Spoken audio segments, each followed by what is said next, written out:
Hi everyone, in this quick tutorial I will show you how to invest in HDFC Bank on eToro step by step.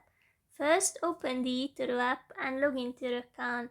Then you will get here. Next tap on the search bar and start typing HDFC. Click on it. And now tap the trade button to start your purchase.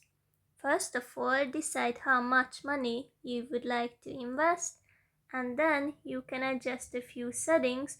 For example, you can set a stop loss price, which tells eToro to automatically sell your position if its value drops to a certain level, but it's possible to set it after the purchase as well.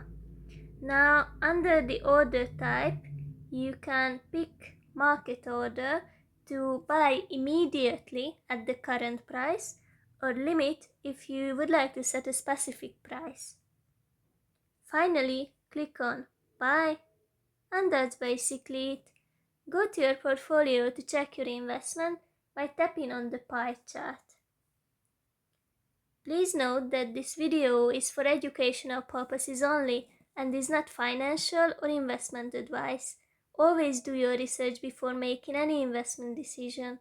Happy trading, and may the bull market be with you.